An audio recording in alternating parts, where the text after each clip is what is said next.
un de nos piliers des ateliers, c'est le co-design et la scénarisation. Comment on accompagne les enseignants dans cette logique de la micro-édition. Et ça, pour l'instant, la structuration pédagogique, il n'y a pas beaucoup d'outils qui le proposent. Bonjour Claude Deschamps.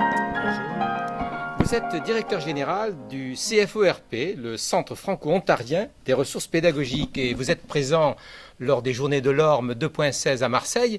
Mais venir de l'Ontario jusqu'à Marseille, il faut quand même avoir des raisons profondes. Bien, de fait, on se compte très chanceux de pouvoir venir à Marseille pour participer à l'Orme de 2016. Et c'est grâce à une belle collaboration que nous avons avec Canopé depuis maintenant presque 3 ans. Une collaboration qui a d'abord été entamée avec M. Lalande qui est ici. Donc, c'est une collaboration entre le CFORP et Canopé dans le cadre de... parce qu'on a des mandats quand même assez semblables, nous en Ontario. Un mandat très semblable à ce que Canopé a comme mandat ici en France.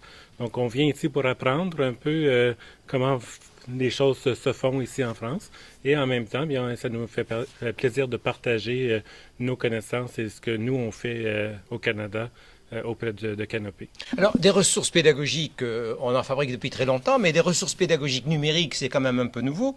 Et vous dites que l'Ontario, dans ce domaine-là, a une politique dans le champ du numérique éducatif particulièrement avant-gardiste. Vous expliquez pourquoi? Oui, tout à fait. L'Ontario, au niveau du Canada, mais je vous dirais même, je pense que j'ose même dire au niveau international, a quand même une réputation assez importante au niveau de ce qu'il fait au niveau de la pédagogie en salle de classe et surtout au niveau du numérique.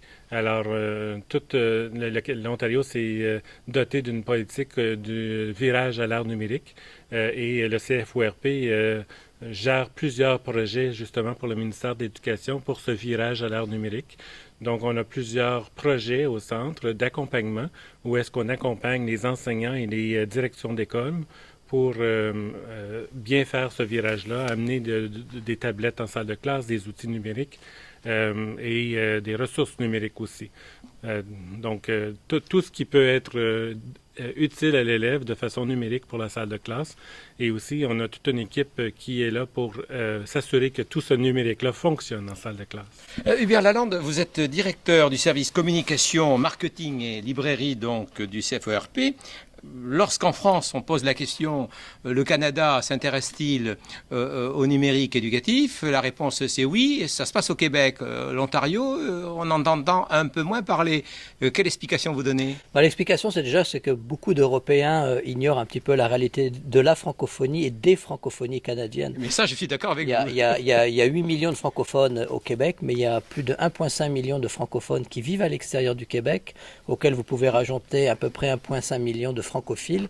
Et il y a des écoles de langue française à travers tout le Canada. Je répète souvent qu'il y a même une école de langue française au Nunavut, à Iqaluit. Et ce sont des écoles donc, qui ont très peu de moyens et le numérique vient répondre à beaucoup d'attentes et de besoins sur le terrain. Donc on œuvre principalement au niveau de l'Ontario, mais en même temps on répond aussi à des besoins et des attentes de l'ensemble des écoles de langue française à travers le pays.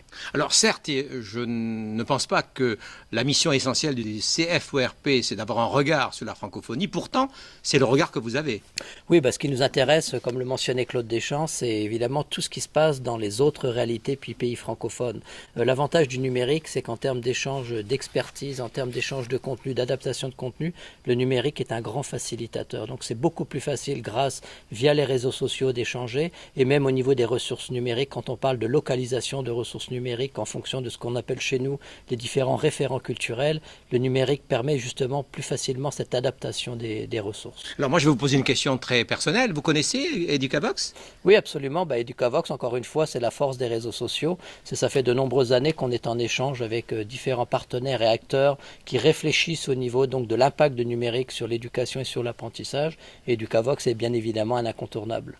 Alors, avoir un regard sur la francophonie, c'est aussi une façon de faire en sorte que puissent se développer localement, donc dans l'Ontario, des solutions originales. Quelles sont celles qui vous ont le plus, qui ont le plus attiré votre attention dans d'autres pays francophones, comme la France par exemple? Je vous dirais un peu ce que j'ai vu tantôt via Éduc, entre autres, qui est une... Alors via Éduc, c'est un réseau social? C'est un réseau social, justement, que Canopé, qui est en train de se faire, qui est nouveau quand même ici en France. Et je pense que c'est nous, au Canada, en Ontario, on a aussi d'autres outils semblables, mais on a été très enchantés par ce qu'on a vu de Via-Éduc et je pense que c'est quelque chose qu'on voudra tenter de mettre en œuvre aussi en Ontario. Donc, c'est-à-dire qu'établir des relations avec Canopé, c'est automatiquement des pratiques d'échange Tout à fait. et des échanges de pratiques. Et dans les deux sens. Merci beaucoup, Claude Deschamps. Merci à vous.